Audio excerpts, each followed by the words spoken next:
দোলের রান্নাঘর থেকে প্রত্যেককে শুভকামনা জানাচ্ছি। আজ আমি একটি নিরামিষ রান্নার রেসিপি নিয়ে এসেছি, একটি ইউনিক রান্না। আমরা মিষ্টি কুমড়ো ফুলের বড়া, মিষ্টি কুমড়ো ফুল নানা রকমভাবে খেয়ে থাকি। বিশেষ করে বেশিরভাগ খাই বড়া, আবার কুচি কুচি করে কেটে আবার নানা রকমভাবে রান্না করে খাই। আজকে আমি মিষ্টি কুমড়ো ফুলের একটি ধোকার রেসিপি নিয়ে এসেছি। আমি যেটা বাড়িতে বানিয়েছি, কীভাবে বানিয়েছি দেখাচ্ছি। খেতে খুব সুন্দর, দেখতে থাকুন কীভাবে বানিয়েছি, দেখলেই বুঝবেন জিনিসটা কতটা সুন্দর হয়েছে। এখানে আমি মিষ্টি কুমড়ো ঝিরিঝিরি করে কেটে কাঁচা লঙ্কা নুন দিয়ে প্রথমে একটু ভেজে নিচ্ছি, তাতে কালো জিরে দিচ্ছি, আদার কুচি দিচ্ছি। এই ফ্লেভারটা কালো জিরে, কাঁচা লঙ্কা, আদার কুচি ফ্লেভারে ঝিরিঝিরি করে রাখা মিষ্টি কুমড়োটা প্রথমে ভেজে নিচ্ছি।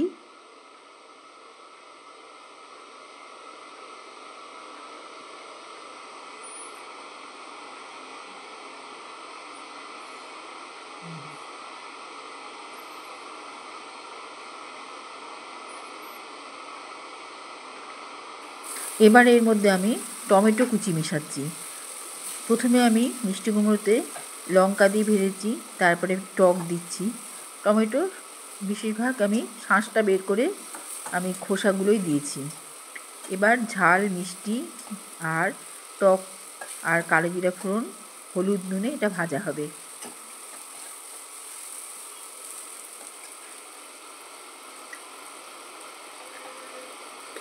একটু হিং দিয়ে দিচ্ছি ফ্লেভারের জন্য।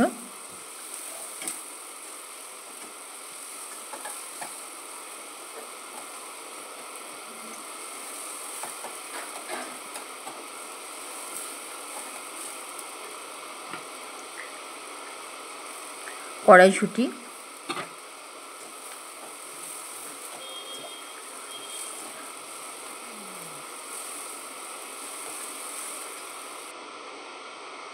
এবার দিচ্ছি পনির। এই যে পুরটা, এটা ভীষণ সুন্দর খেতে হয়, ভীষণ লোভনীয়, খুব ভালো টেস্টি, খুব টক, মিষ্টি, ঝাল, নুন, হলুদ, নুন দিয়ে, হিঙের ফ্লেভার দিয়ে, ধনেপাতার ফ্লেভার দিয়ে এই যে পনিরটা কষানো হলো, এটাই হলো পুর। এই পুরটা খেতে খুব ভালো লাগে।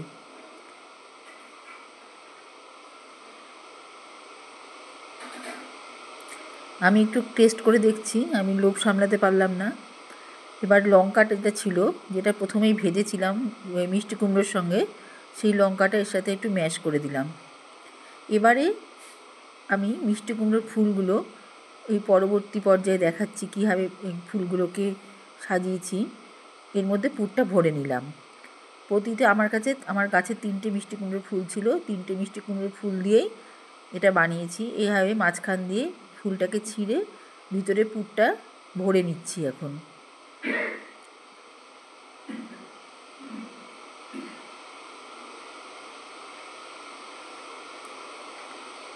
তিন পিস বানিয়েছি। বাকিটা পুরটা আমি পরে চেপে ভরিয়ে দিব ওখানটায় মিষ্টি কুমড়োতে। এই পুরটাও খেতে খুব ভালো হয়েছে। এবারে দেখাচ্ছি মিষ্টি কুমড়োর ফুলে যে আমি পুরটা ভরলাম, সেটা এই ফুলগুলোকে আমি এইভাবে ছাড়িয়ে নিচ্ছি। প্রথমে এই সবুজ অংশগুলো, ভেতরের অংশটা এই রকম করে মাঝখান দিয়ে একটু ফুলটাকে ছিঁড়ে নিয়ে জয়েন্টটাকে শুধু ছিঁড়ে নিয়েছি। এইভাবে দেখলেই বুঝতে পারবেন কীভাবে ছিঁড়েছি। আর যা যা দিয়েছি, এবার উপকরণগুলো আমি এখানে দেখাচ্ছি। এই পুরের যে উপকরণগুলো লেগেছে, এই যে যেমন টমেটো, মিষ্টি কুমড়ো, আদার কুচি, কাঁচা লঙ্কা, এগুলো। এবার এখানটায় ব্যাটারের জন্য আমি এই চালের গুঁড়ো, বেসন, নুন, লঙ্কার গুঁড়ো, হলুদ গুঁড়ো, এই সমস্ত দিয়ে আমি মেখে নিচ্ছি। এখানে আমি আর কিছু দিব না। বেশি মশলা দিলে রান্নার মানে আসল জিনিসের স্বাদটা পাওয়া যায় না। যেটা নিরামিষ রান্নায় খুব কম মশলা দিয়ে বানালে আসল যে জিনিসটা আমি রান্না করতে যাচ্ছি, সেই জিনিসটার স্বাদ পাওয়া যায়। কাজে মশলা আমি বেশি একটা দেবো না এখানটায়। আমি একটু শুধু ওই যেটা পুর ভরেছি মিষ্টি কুমড়োর মধ্যে, সেই পুরটা যাতে বেরিয়ে না আসে, ওই জন্য এইটা আমি ব্যাটারটা তৈরি করলাম, এটা সিল করে নেওয়ার জন্য, আর কিছু না। আর একটু চারপাশে একটু লাগালে ওই মিষ্টি কুমড়োর গায়ে লেগে থাকবে, যেটা এই বেসনটা, ব্যাটারটা লাগলে একটু খেতে ভালো হবে, তাই। কিন্তু আমি একবারে গোলার মধ্যে ডুবিয়ে পুরো পর্যাপ্ত পরিমাণের গোলা দিয়ে ভাজবো না। শুধু ওই এটা সিল করে দিব, আর সাইড দিয়ে যাতে একটু লেগে লেগে থাকে সেরকম করে। এইখানটায় আমি সর্ষের তেল গরম করতে দিয়েছি, দিয়ে এইভাবে আমি ভেজে ভেজে নিচ্ছি ফুলগুলো। ভেতরে পুরটা থেকে গেল, আর এই ব্যাটারটা দিয়ে সিল করে নিলাম পুরটা। এইভাবেই আমি প্রতিটা মিষ্টি কুমড়োর ফুল আমি ভেজে নিচ্ছি। এই যে এইভাবে সিল করে নিচ্ছি পুরটা ভিতরে দিয়ে। খুবই ভালো লাগে খেতে এটা। এটা ডালনা খেতে যা ভালো লাগে, মনে হয় না কোনো আমিষ খাই, কিছু আমিষ রান্না এত ভালো লাগে। এইভাবেই আমি এখানে জিরের গুঁড়ো, হলুদ গুঁড়ো, লঙ্কা গুঁড়ো আর জিরে আর গোটা গরম মশলা একটু বেটে দিব। আর এই বাকি 3টে গুঁড়ো, এটার গ্রেভি একটা বানাবো, সেই গ্রেভিতে থাকবে। আর জিরে আর গোটা গরম মশলা এটা একটু কাঁচাই অবস্থায় একটু জল দিয়ে বেটে নেব। এদিকে আমার বড়াগুলো সব ভেজে রেখেছি মিষ্টিগুলো ফুল ধরে, সেগুলো সব ভাজা হয়ে গেল। এবার তেল কিন্তু অনেকটাই থেকে গেল এখানটায়। এবার আমি এই তেলের মধ্যে বেশ কিছু সেদ্ধ আলু ভাতে দিয়েছিলাম, সব ভাতগুলো ছাড়িয়ে সেদ্ধ আলুগুলোকে সুন্দর করে একটু মুছে টুছে নিয়ে এখানটায় সেদ্ধ আলু দিয়ে দিলাম। আর দিব একটু লবণ আর লঙ্কার গুঁড়ো আর হলুদের গুঁড়ো দিয়ে আমি সেদ্ধ আলুগুলোকে ভালো করে বেশ এই এতটা তেলের মধ্যেই ভেজে নেব। বেশ ছাকা তেলেই ভাজা হচ্ছে। লবণ দিলাম, এবার হলুদের গুঁড়ো, লঙ্কার গুঁড়ো দিয়ে আমি এগুলো ভেজে নিচ্ছি। আলুটা কিন্তু, এই সেদ্ধ আলুটা কিন্তু বেশ মুচমুচে হলেই খেতে ভালো লাগবে। রান্নাটা পুরোপুরি একটু আলাদা রকমের, যদিও ডালনা, কিন্তু এটা ডালনা ঠিক একটু অন্য রকমের।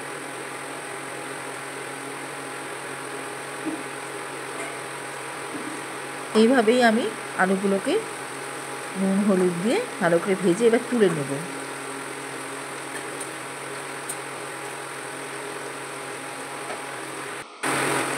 আর একটু হিং দিয়ে দিচ্ছি লাস্টে।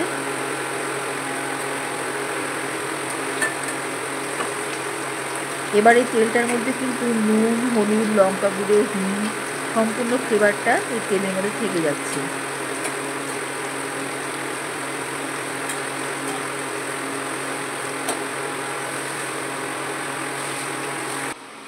এবার সম্পূর্ণ আলুগুলো তুলে নিলাম। যে মশলাটা থাকলো, মশলা ভাজা তেলটা থাকলো, হিং টিং যে দিয়েছি আগে, সেই তেলের মধ্যে আমি আর একটু বড়াগুলো উল্টে পাল্টে নিলাম, কারণ এর মধ্যে আমি তখন বড়াতে হিং দিইনি। এই জন্য হিং, তাছাড়া হলুদ লবণ দিয়ে ভাজা সর্ষের তেল, এই সর্ষের তেলটা খুব টেস্টি হবে, ওই জন্যই বড়াগুলোকে আর একটু এই তেলের মধ্যে দিয়ে উল্টে পাল্টে নিলাম। সবসময় খেয়াল রাখতে হবে নিরামিষ রান্নায় যে কী করে জিনিসটাকে লোভনীয় করা যায়।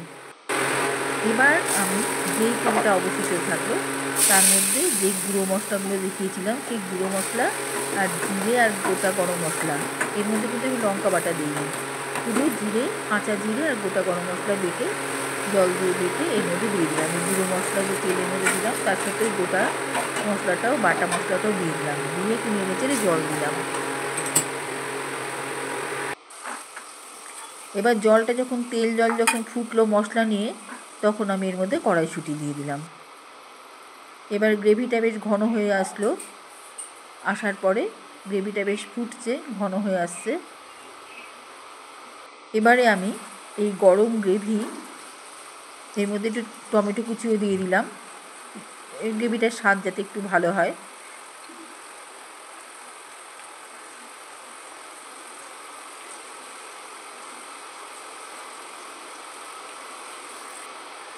এবারে এই গরম গ্রেভি আমি এই ফুলের বড়া এর মধ্যে দিয়ে দিচ্ছি।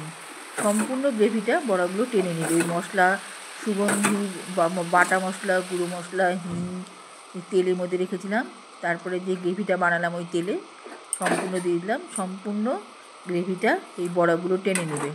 এবার যে আলুগুলো আমি ভেজে রেখেছিলাম, এবার এই মশলার মধ্যে আলুগুলোকেও একটু নেড়ে চেড়ে নিচ্ছি। তেলের মধ্যে যেটা ভেজে রেখেছিলাম সেগুলো ভেজে নিচ্ছি।